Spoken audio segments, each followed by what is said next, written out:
दोस्तों, कहते हैं गरीबी इंसान को कभी नहीं हराती, लेकिन गलत सोच और लालच उसे अंदर से तोड़ देती है। आज की कहानी इसी सच पर आधारित है और शायद आपके दिल को छू जाए। गांव के किनारे नदी के पास एक छोटी सी झोपड़ी में अर्जुन नाम का 26 साल का युवक रहता था। बचपन में ही माता पिता चल बसे थे और तब से वह अकेला था। गांव के एक सेठ ने दया दिखाकर उसे अपने खेतों में काम दे दिया। वेतन मामूली था, लेकिन उसके बदले उसे एक पुराना कमरा और 2 वक्त का सादा खाना मिल जाता। अर्जुन का दिन एकदम सीधा सादा था। सुबह सूरज उगने से पहले उठना, कुएं से पानी भरना, खेतों में हल चलाना, शाम को लौटकर अपने लिए साधारण रोटी दाल पकाना और थक कर सो जाना। उसके सपने भी बहुत बड़े नहीं थे, बस इतना कि कभी अपना छोटा सा खेत हो जिस पर वह अपनी मेहनत से खेती करे और चैन से जिए। एक दिन जब सूरज ढलने लगा और आसमान सुनहरी नारंगी रोशनी से भर गया, अर्जुन खेत से लौट रहा था। हवा में ठंडक घुल चुकी थी और पगडंडी पर पेड़ों की लंबी परछाइयां फैल रही थी। तभी उसकी नजर आगे एक अजीब सी छवि पर पड़ी। एक बुजुर्ग साधु लंबे सफेद बाल और झुकी हुई कमर के साथ धीरे धीरे पगडंडी पर चल रहे थे। उनकी पीठ पर 2 बड़ी गठरियां बंधी हुई थीं। कपड़ों से लग रहा था कि वे कई दिनों से यात्रा पर हैं। पांव धूल से भरे और चेहरा थकान से लथपथ। अर्जुन उनके पास से गुजर ही रहा था कि साधु ने कांपती आवाज में पुकारा, बेटा सुनो, जरा मदद कर दो। अर्जुन रुका। क्या हुआ बाबा? साधु ने भारी सांस लेते हुए कहा, ये गठरियां भारी हैं और मेरी उम्र अब इतनी नहीं कि इन्हें ज्यादा दूर तक उठा सकूं। अगर तुम इनमें से एक गठरी इस पहाड़ी के उस पार के गांव तक पहुंचा दो तो मैं तुम्हें इनाम में चांदी के 5 सिक्के दूंगा। अर्जुन ने साधु को गौर से देखा। उनकी आंखों में थकान तो थी, लेकिन कहीं गहराई में एक शांत चमक भी थी। वह बोला, बाबा इनाम की जरूरत नहीं है, आप थक गए हैं तो मैं मदद कर देता हूं। साधु मुस्कुराए और पहली गठरी उतारकर अर्जुन के कंधे पर रख दी। गठरी सच में बहुत भारी थी। चलते चलते अर्जुन ने पूछा, बाबा इसमें क्या है? साधु ने सहज भाव से कहा, बस तांबे के सिक्के हैं बेटे। अर्जुन के मन में सवाल आया, इतने तांबे के सिक्के लेकर कहां जा रहे हैं? लेकिन फिर सोचा, मुझे इससे क्या मतलब, मैं तो बस मदद कर रहा हूं। रास्ता कच्चा था, दोनों ओर जंगली फूल खिले थे, हवा में हल्की मिट्टी की खुशबू थी। साधु धीरे धीरे चल रहे थे, जबकि अर्जुन गठरी का वजन संभालते हुए तेज कदम बढ़ा रहा था। कुछ देर बाद वे एक चौड़ी नदी के किनारे पहुंचे। पानी बह रहा था और किनारे पर पत्थरों की सरसराहट सुनाई दे रही थी। अर्जुन ने गठरी कंधे पर जमाई और बिना सोचे नदी में उतर गया, लेकिन साधु वहीं रुक गए। अर्जुन ने मुड़कर कहा, बाबा आइए, हमें नदी पार करनी होगी, तभी तो गांव पहुंच पाएंगे। साधु ने गहरी सांस ली। बेटा मैं जानता हूं कि नदी पार करनी होगी, पर मैं अब बूढ़ा हो चुका हूं। ये दोनों गठरियां एक साथ लेकर मैं नदी पार नहीं कर सकता। अगर पैर फिसल गया तो सारा सामान बह जाएगा। क्या तुम मेरी दूसरी गठरी भी उठा लोगे? इसके बदले मैं तुम्हें 5 सोने के सिक्के दूंगा।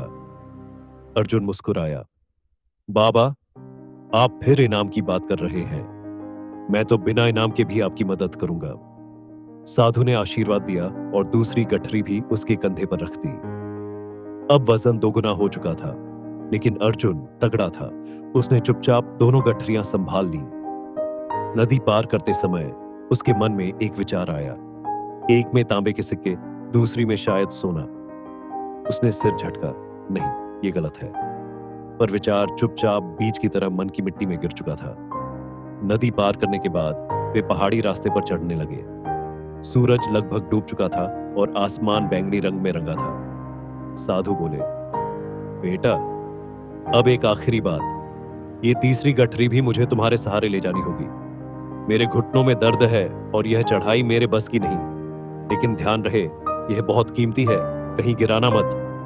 अर्जुन ने पूछा, इसमें क्या है बाबा? साधु ने गंभीरता से कहा, इसमें हीरे जवाहरात हैं। अर्जुन के दिल की धड़कन तेज हो गई। उसका मन बोला, इतना धन अगर मेरे पास हो जाए तो मेरी गरीबी खत्म, मेरा नाम मशहूर, मेरा जीवन बदल जाएगा। पहाड़ी पर चढ़ते चढ़ते उसके भीतर लालच का पेड़ तेजी से बढ़ने लगा। मन ने तर्क दिए, ये साधु इतना धन लेकर क्यों घूम रहा है? शायद यह किसी से चुराया हुआ होगा। अगर मैं ले लूं तो बुरा क्या है? इतने सिक्कों से मैं दुकान खोल सकता हूं, खेत खरीद सकता हूं, आराम की जिंदगी जी सकता हूं। चोटी पर पहुंचते ही अर्जुन साधु से आगे निकल गया। ढलान पर आते ही वह तीनों गठरियां लेकर भाग पड़ा। उसका दिल जोर जोर से धड़क रहा था, लेकिन शरीर हल्का लग रहा था, जैसे भार उठ गया हो।